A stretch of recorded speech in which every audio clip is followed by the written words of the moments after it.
This is the Jeep Renegade facelift.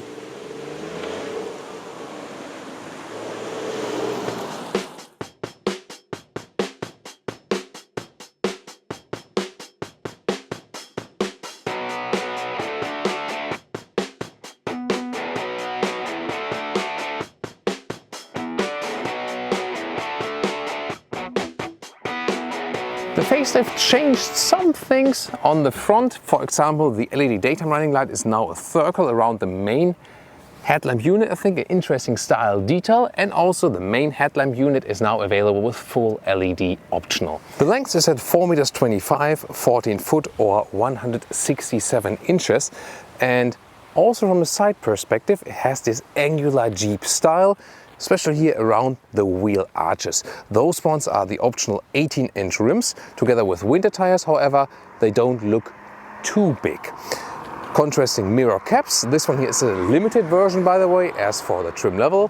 Now to the rear perspective, where you still find those X-shaped tail lamps, and with some Easter egg inside. There are a lot of Easter eggs all over the car. In the front, by the way, also at the windscreen, where you see this Willys MB Jeep.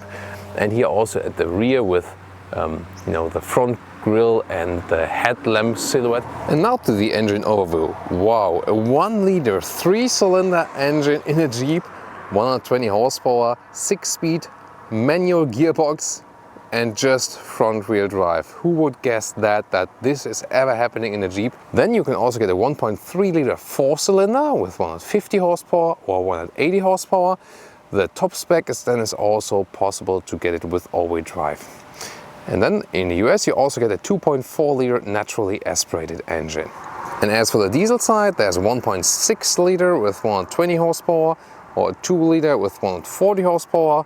That one then also available with all-wheel drive, or a 170 horsepower version that is always with all-wheel drive.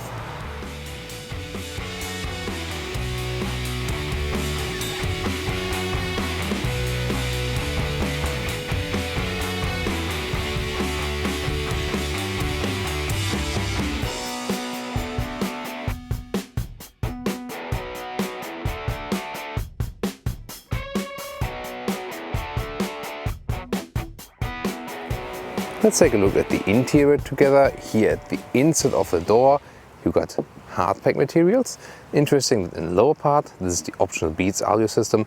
Also some Easter egg with the front grille logo, the old Willys MB front grille style. And here is thick steering wheel, so this has somewhat of a rugged look. The dashboard, by the way, is soft touch.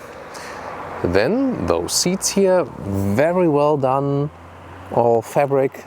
Also animal friendly, then with some white contrast stitching, and you can see different fabric patterns being used, also with some perforated structure here at the back in the lower part. And now let's get inside. Easy entry. You still have somewhat upright seating position, so yes, you do have a true SUV feeling. You sit upright, those seats are very well made, they're very comfortable. Interior overview, soft touch here at the top dashboard. This one is the so-called dude handle for off-road situations, which again maybe in this spec won't happen so often.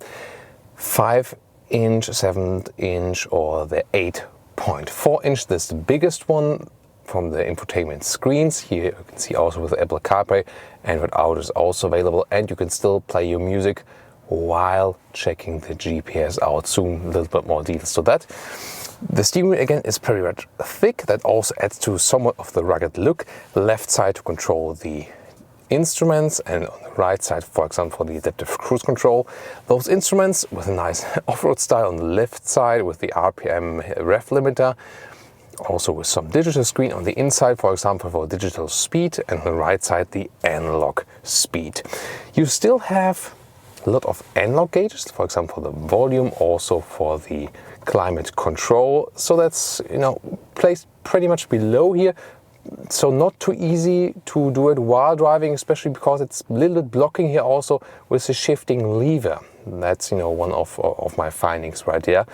In the lower part, one USB supply to put your smartphone, then another 12-volt power supply, and here a close-up at this screen. You can see you can also pinch and zoom like this.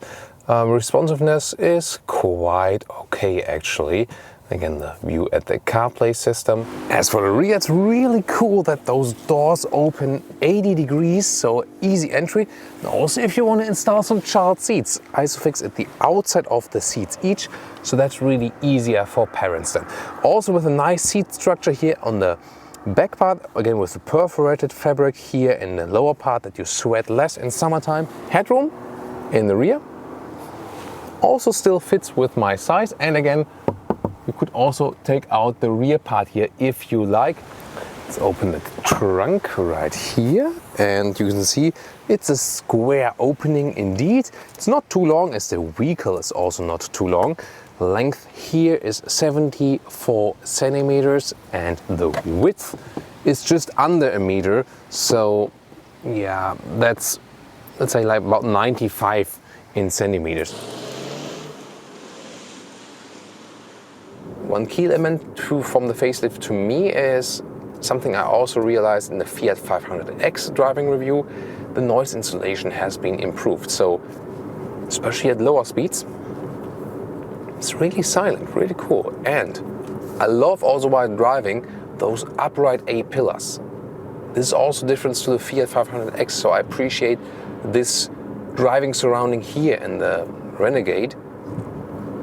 It's just some, more spacious, especially when you're traveling or something. You feel you have, air, room around you. Yes, this cockpit comes quite far towards you, so that's on one hand a little bit bulky. On the other hand, it adds to somewhat of a traveling feeling here for sure.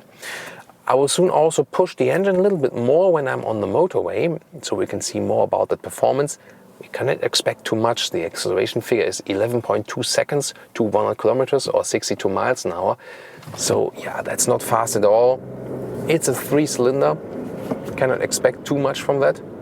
By the way, due to the 3-cylinder stuff, this also has a unique sound. They strangely always sound a little bit more sonorous than the 4-cylinder. So I think the 3-cylinder sound is actually better than the one from the 4-cylinder. Pretty interesting, right? With the diesel, the consumption was also not too low, so with this vehicle you cannot really say that you should always go for the diesel just to save fuel. Also the stronger diesel had the all-wheel drive, that is also fuel consuming, so that would be even an argument for the front-wheel drive only, since you could possibly save some fuel when no all-wheel drive system is being running. Also this car is lighter. This one here I'm driving at the moment with manual gearbox and the front-wheel drive is the lightest version that Jeep has. And that's really a good thing, Yeah, the steering is also very light, I told you earlier, but yeah, to me completely without feel, so it's, it's a complete arcade style. But then again, the only thing that's good from it, you can very easily park in and out, so that's super easily done with that one. Now we're getting on the motorway. I go back to the second gear. Now, for example, we are also going uphill. Consumption so far before accelerating, by the way, 7 liters on 100 kilometers. I'll tell you soon also what it is in MPG, in US and UK MPG. So let me get to motorway now, and then let's say third gear, 70 to 100 in kilometers, or I'll now put it to mph, 44 mph, let's go. Plop, and that's 60 mph, just under 100 kilometers. That's quite nice for review, right? Kilometers per hour, miles per hour. Kilometers per hour, miles per hour. Kilometers per hour, miles per hour. Homer Simpson style.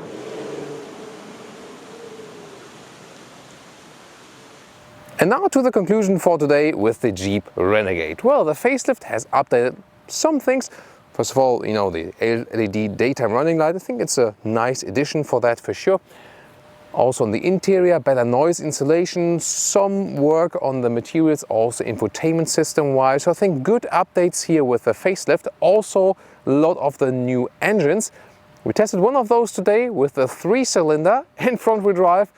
Really strange on the one hand for a Jeep, yes, but then again, if you're not using it off-road, it's really fine if you want to keep the price low. And Thinking about the German Jeep here, German market price for 30,000 euros. Of course, not a German Jeep. This one is here built in Italy together with the Jeep Renegade. So yes, also not a true US Jeep. A lot of things which is not really true Jeep style. But then again, if you look at the exterior and also some of the interior, you can say, yeah, you still get the Jeep lifestyle, even though some core Jeep elements are really not fulfilled. But again, for the city and for non-off-road use, it's really totally fine, and you get this Jeep feeling still somehow. And then in this case also for quite a low price. Well, if you think about some other details, well, just want to mention that the panoramic roof, about 70 kilometers now or 45 mph, that's still quite okay. Everything above that, then the wind noise pick up just a little bit. And as for consumption, it remains at about 7 liters, and that's 34 mpg or 41 mpg in the UK. So, thank you so much for tuning in to today's Autogefühl episode, and also see you next time.